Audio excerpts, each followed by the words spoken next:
Hello साथीहरू होइन म र मेरो कतै भाइ चाहिँ इभिनिङ वक गर्दैछौँ। तपाईँ कति बज्यो? कति 8 बजी छ। 8 बजी इभिनिङ वक।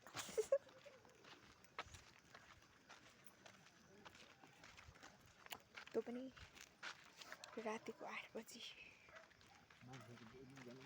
मान्छेहरू तर अरूहरू पनि गरिरहेछ। म पनि इभिनिङ वक गर्दैछु। इभिनिङ वकमा 2 जना दिदी र भाइ निस्केको रातिको 8 बजी। भूतले लान्छ अरे। त्यो भूत कस्तो हालको बेला पछाडिदेखि केही हुँदैन। त्यो गाडी तल्लोपट्टि हिँड्छ नि त, त्यो माथिल्लोपट्टि हिँड्छ। इभी गाडी रहेछ यो गाडीलाई चाहिँ। मलाई इलेक्ट्रिक गाडीलाई चाहिँ देख्ने बित्तिकै कस्तो नचढी पनि बमिट आयो जस्तो लाग्छ। चढेछु नि त्यसैले त मात्छ पो त। मातेन तपाईँ? यो इलेक्ट्रिक गाडी नि मलाई साह्रै मात लाग्छ र होला। के पो देख्दा पनि मेरो बमिट निस्किजानु खोज्छ। त्यो कालो संसार।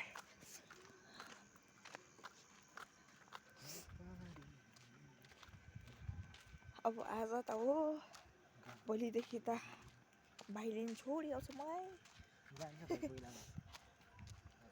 यो पनि गएर जान्छ। म एक्लै घर गइबस्नु। ल यो त घर गइ बस्नु पो जान्छ अरे। अनि भन्नुपर्दा हाम्रो इटारीको मौसम खतरा छ। हुस्सु लागिरहेछ होइन। घाम पनि त्यही खतरा आउँदैन प्रायः जस्तो। जानु जानु मरिन्छ हल्का। तर म चाहिँ बला नै हो, म चाहिँ मर्दिनँ। यसको गफ सुन्नु नि गाइस हो। हामी अब कति बाँकी आइपुग्नु? अब त पुग्यौँ। अब त हामी पनि हाम्रो रुम पुग्न आँट्यौँ। जति मगरको गीत।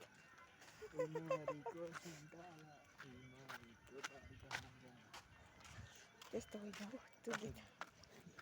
त्यो गीत अर्कै खालको जस्तो भए पनि अँध्यारो छ त। अनि त्यसैले अब यसको फोन, अनि त्यसपछि म चाहिँ मेरो फोनबाट भिडियो बनाउँदैछु।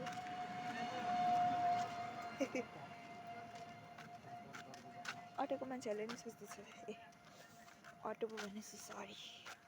सफारीको मान्छेहरूले नि सोच्नुहुँदैछ यो बहिनीले के गरेको, फोन हातमा छ एउटा चाहिँ यस्तो लाइट बलिरहेछ यत्रो देखिने ठाउँमा पनि भनेर सोच्नुहुँदैछ होला। म चाहिँ मिनी ब्लग बनाउँदै थिएँ त्यसैले यस्तो गरेको है त। ए हाम्रो त आइबसेको त। ला तेरो फोन, ला तेरो सम्पत्तिले, तेरो सम्पत्ति। हामी आइपुगिसक्यौँ।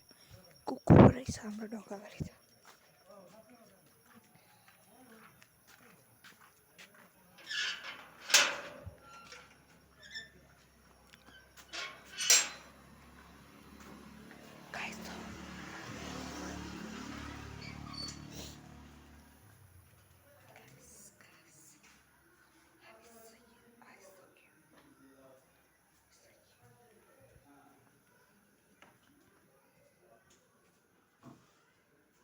हामी आइसक्यौँ है। के भएछ आन्टी?